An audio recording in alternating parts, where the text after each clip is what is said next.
എല്ലാ വിദ്യാർത്ഥികൾക്കും പുതിയൊരു വീഡിയോയിലേക്ക് സ്വാഗതം. ഈ വർഷത്തെ കീം 2024 എക്സാമിനേഷൻ രജിസ്ട്രേഷൻ ഏകദേശം ഫെബ്രുവരി മാർച്ച് മാസത്തിലാണ് വരിക. അപ്പോൾ ഈ വർഷം മുതൽ കീം എക്സാമിനേഷൻ ഓൺലൈനായിട്ട് നടത്താനാണ് ഇപ്പോൾ വന്നിട്ടുള്ള പുതുതായിട്ടുള്ള തീരുമാനം.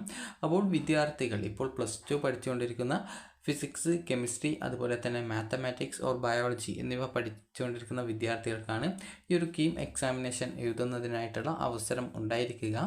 അപ്പോൾ അതുകൊണ്ട് തന്നെ വിദ്യാർത്ഥികൾ ഇപ്പോൾ +2 ആണ് പഠിക്കുന്നതെങ്കിൽ നന്നായിട്ട് പഠിച്ച് നല്ല മാർക്ക് സ്കോർ ചെയ്യാനായിട്ട് ശ്രദ്ധിക്കേണ്ടതാണ്.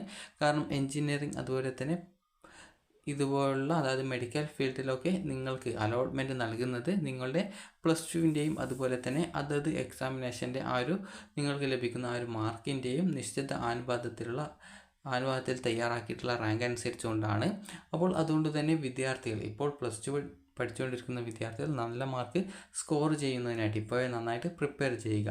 അപ്പോൾ നമുക്ക് എന്താണ് ഈ ഒരു കമ്പ്യൂട്ടർ ബേസ്ഡ് എക്സാമിനേഷൻ എന്നുള്ളത് നോക്കാം. അപ്പോൾ സാധാരണഗതിയിൽ വിദ്യാർത്ഥികൾക്ക് എക്സാമിനേഷൻ ഈ ഒരു കീം എക്സാമിനേഷൻ അതായത് Kerala engineering architecture and medical allied കോഴ്സസിലേക്ക് നടത്തുന്ന അലോട്ട്മെൻറ്റാണ്. അതായത് ഈ ഒരു Kerala engineering architecture medical examination എന്നുള്ളതാണ് കീമിൻ്റെ ആ ഒരു പൂർണ്ണ രൂപം എന്ന് പറയുന്നത്. അപ്പോൾ ഈ ഒരു കീം എക്സാമിനേഷൻ നടത്തുന്നത് എഞ്ചിനീയറിംഗ് അതുപോലെ തന്നെ ആർക്കിടെക്ചർ അതുപോലെ തന്നെ മെഡിക്കൽ അനുബന്ധ കോഴ്സുകളിലേക്ക് അതുപോലെ തന്നെ ഫാർമസി എന്നിങ്ങനെയുള്ള ഇത്രയും കോഴ്സുകളിലേക്കുള്ള പ്രവേശനത്തിന് വേണ്ടിയിട്ടാണ് ഈ ഒരു അലോട്ട്മെൻറ്റ് നടത്തപ്പെടുന്നത്. അപ്പോൾ വിദ്യാർത്ഥികൾക്ക് അതായത് സാധാരണഗതിയിൽ മുൻ വർഷങ്ങളിലൊക്കെ നടന്നിട്ടുള്ള എക്സാമിനേഷൻ എന്ന് പറയുന്നത് ഒരു ക്വസ്റ്റ്യൻ ഉണ്ടാവും. അതായത് ഈ ഒരു ക്വസ്റ്റ്യൻ ഏകദേശം 5ഓളം അതായത് ഈ ഒരു 5ഓളം ആൻസേഴ്സ് ഉണ്ടാവും. അപ്പോൾ അതിൽ കറക്റ്റായിട്ടുള്ള ആൻസേഴ്സ് ബബിൾ ചെയ്യുകയാണ് ചെയ്യുന്നത്. അതായത് നിങ്ങൾക്കൊരു OMR ഷീറ്റ് ലഭിക്കും. അപ്പോൾ ആ ഒരു OMR ഷീറ്റിൽ ഇതുപോലെ നമ്പർ ഇട്ടിട്ടുണ്ടാവും, ക്വസ്റ്റ്യൻ നമ്പർ ഇട്ടിട്ടുണ്ടാവും. അതുപോലെ തന്നെ അതിന് നേരെയായിട്ട് ABC ഈ ഒരു രീതിയിൽ ഇതുപോലുള്ള ബബിൾ ചെയ്യുന്നതിനായിട്ടുള്ള ആ ഒരു ഭാഗം ഉണ്ടാവും. അപ്പോൾ ഇതിൽ ഏതാണോ കറക്റ്റായിട്ടുള്ളത് അത് നിങ്ങൾ കറക്റ്റായിട്ട് ഈ ഒരു രീതിയിൽ അതായത് ABCDE എന്ന് പറഞ്ഞുകൊണ്ട് ഇങ്ങനെ 5 ഓപ്ഷൻസ് ഉണ്ടാവും. ഇതിൽ കറക്റ്റ് ഏതാണോ എന്നുള്ളത് നിങ്ങൾ കറക്റ്റായിട്ട് മനസ്സിലാക്കിയിട്ട് അത് ബബിൾ ചെയ്ത് നൽകുകയാണ് ചെയ്യേണ്ടത്. OMR ഷീറ്റിലാണ് ചെയ്യേണ്ടത്.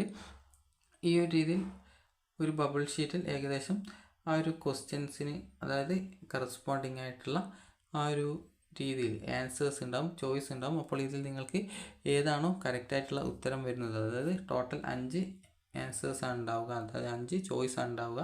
ഇതിൽ 5-ൽ ഏതാണോ കറക്റ്റായിട്ടുള്ളത് അത് നിങ്ങൾ കറക്റ്റായിട്ട് ബബിൾ ചെയ്ത് നൽകുകയാണ് ചെയ്യുന്നത്. ബബിൾ ചെയ്യുക എന്ന് പറഞ്ഞാൽ ഇതിങ്ങനെ ഫുള്ളായിട്ട് ആ ഒരു ബ്ലാങ്ക് ആയിട്ടുള്ള ആ ഒരു ഭാഗം ഈ റൗണ്ടിനുള്ള ഭാഗം ഫില്ല് ചെയ്ത് നൽകുകയാണ് ചെയ്യേണ്ടത്. അപ്പോൾ നിങ്ങൾക്ക് ഈ ഒരു രീതിയിലാണ് ഇതുവരെ നടന്നിട്ടുണ്ടായിരുന്ന ഈ ഒരു കീം എക്സാമിനേഷൻ ഉണ്ടായിരുന്നത്. ഇനി മുതൽ കമ്പ്യൂട്ടർ ബേസ്ഡ് ആയിരിക്കും. അത് കമ്പ്യൂട്ടർ ബേസ്ഡ് എന്ന് പറഞ്ഞാൽ നിങ്ങൾക്ക് ക്വസ്റ്റ്യൻസ് തരും.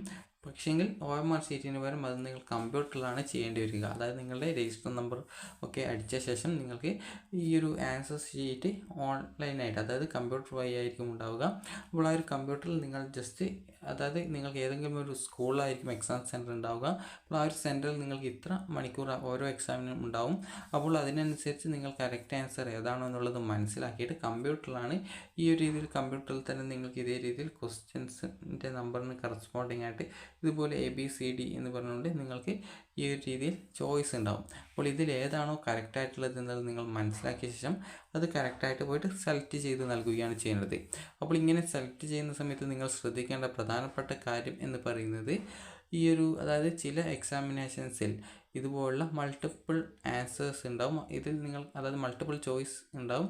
അപ്പോൾ ഇതിൽ നിങ്ങൾ ഏതാണോ കറക്റ്റ് ആൻസർ എന്നുള്ളത് മനസ്സിലാക്കിയ ശേഷം മാത്രം സെലക്ട് ചെയ്യണം. കാരണം ഒന്ന് സെലക്ട് ചെയ്ത് കഴിഞ്ഞാൽ പിന്നീട് അടുത്തത് അതായത് ആദ്യം നിങ്ങൾ ഉദാഹരണത്തിന് നിങ്ങൾ ഇപ്പോൾ സെലക്ട് ചെയ്തിട്ടുള്ള ആ ഒരു ആൻസേഴ്സ് D ആണ് കറക്റ്റാണെന്ന് കരുതി നിങ്ങൾ D എന്നുള്ള ആ ഒരു ആൻസറാണ് നിങ്ങൾ ചൂസ് ചെയ്തതെന്ന് കരുതുക. അപ്പോൾ ഇങ്ങനെ ചൂസ് ചെയ്ത ശേഷം പിന്നീട് നിങ്ങൾക്ക് മനസ്സിലായി അത് D അല്ലായിരുന്നു, B ആണ് അതിൻ്റെ കറക്റ്റ് ആൻസർ എന്നുള്ളത്.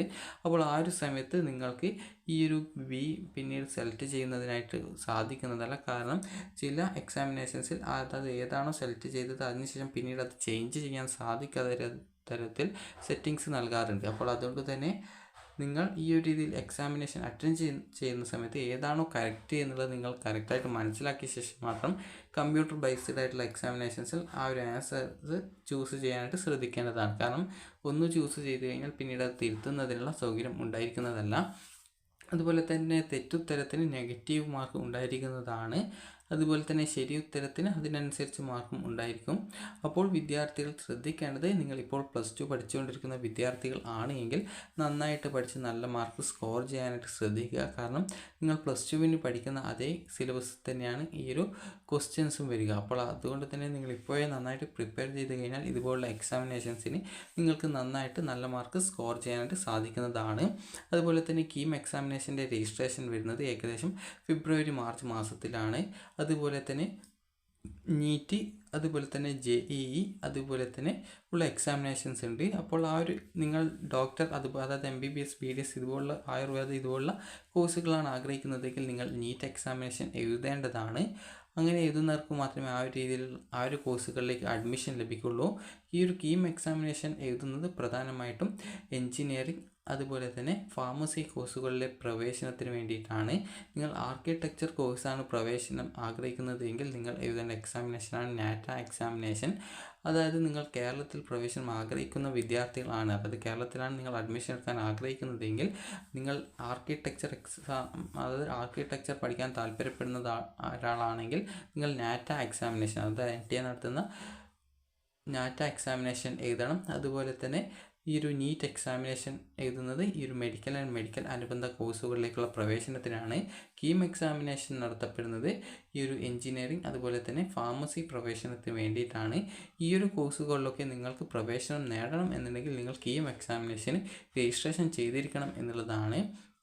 അതുപോലെ തന്നെ ഫാർമസി കോഴ്സിൽ നിങ്ങൾക്ക് അഡ്മിഷൻ ലഭിക്കുന്നത് നിങ്ങളുടെ ഈ ഒരു കീം എക്സാമിനേഷൻ്റെ പേപ്പർ 1 ആയിട്ടുള്ള ഫിസിക്സ്, കെമിസ്ട്രി എന്നിവയുടെ മാർക്കിൻ്റെ അടിസ്ഥാനത്തിൽ മാത്രമാണ്. അതേസമയം എൻജിനീയറിംഗിന് നിങ്ങൾക്ക് പ്രവേശനം ലഭിക്കുന്നത് നിങ്ങളുടെ ഫിസിക്സ്, കെമിസ്ട്രി, അതുപോലെ മാത്സ് എന്നിവയുടെ മാർക്കിൻ്റെയും അതുപോലെ തന്നെ കീം എക്സാമിനേഷൻ നിങ്ങൾക്ക് ലഭിച്ച മാർക്കിൻ്റെയും അടിസ്ഥാനത്തിലാണ്. അപ്പോൾ വിദ്യാർത്ഥികൾക്ക് ഈ ഒരു വീഡിയോ ഉപകാരപ്രദമായിട്ടുണ്ടെങ്കിൽ ലൈക്ക് ചെയ്യുക, ഷെയർ ചെയ്യുക. Thank you for watching.